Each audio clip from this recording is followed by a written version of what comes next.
Hi, நம்ம இப்போ மாங்காய் பச்சடி எப்படி செய்கிறதுன்னு பார்க்க போகிறோம்.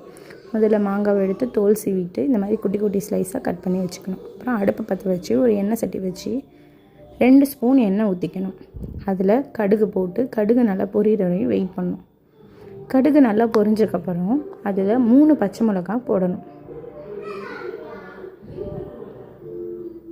3 பச்சை மிளகாய் போட்டு மாங்காவையும் எடுத்து கொட்டியாச்சு. இப்போது எல்லாத்தையும் நல்லா கிளறி விடணும். கிளறி விட்டக்கப்புறம் நான் கொஞ்சமாக கல்லுப்பு போட்டேன். மாங்காய் வேகும் சீக்கிரம். அப்புறம் இதுக்கு 3 டம்ளர் தண்ணி நான் ஊற்றினேன். எங்களுக்கு கொஞ்சம் திக்காக இருந்தால் பிடிக்காது, அதனால் கொஞ்சம் தண்ணி நான் ஜாஸ்தியாக விட்டுருக்கேன். உங்களுக்கு எந்த கன்சிஸ்டன்சி வேணுமோ அதுக்கு தகுந்த மாதிரி ஊற்றிக்கலாம்.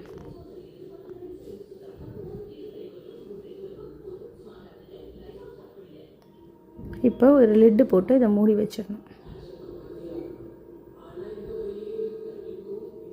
ஒரு 5 செகண்ட்க்கு அப்புறம் ஓப்பன் பண்ணால் இந்த மாதிரி இருக்கும். இந்த மாதிரி வந்ததுக்கப்புறம் இது கரெக்டான பதம். இதில் இப்போ நான் நாட்டு சக்கரை சேர்த்துக்கிட்டேன். உங்களுக்கு வேணால் ஜீனி சேர்த்துக்கலாம், இல்லை வெல்லம் கூட சேர்த்துக்கலாம், கருப்பட்டி எது வேணால் சேர்த்துக்கலாம்.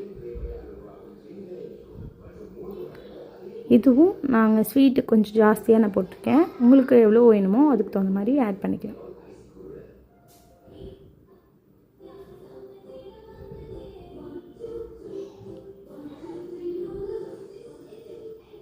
மாங்காய் நல்லா புளிச்சதுன்னா கொஞ்சம் ஸ்வீட் ஜாஸ்தியாக சேர்த்தோன்னா அந்த புளிப்பு தெரியாது. நல்லா கொதிச்சக்கப்புறம் நான் சால்ட் சேர்த்துக்கிட்டேன். ஏன்னா அந்த ஸ்வீட்டை என்ஹான்ஸ் பண்ணி காமிக்கும், அதுக்காண்டி.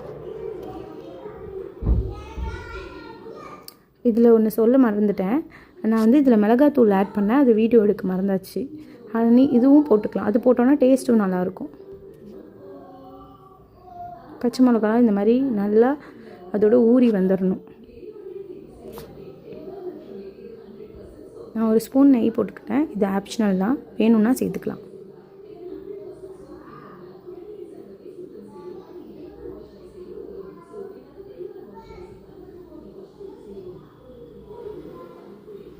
இது நல்லா அந்த எண்ணெய் சட்டியில் ஒட்டாமல் நல்லா திரண்டு வரும். இந்த மாதிரி இருக்கணும். இந்த ஸ்டேஜில் நம்ம அடுப்பை ஆஃப் பண்ணிடலாம். அப்புறம் ஒரு மூடி போட்டு மூடி வச்சிட்டோம். ஒரு 5 நிமிஷம் கழித்து பார்த்தா அது இன்னும் கொஞ்சம் கெட்டியாக இருக்கும். இப்போது நம்ம ஒரு பாத்திரத்தில் சர்வ் பண்ணிடலாம்.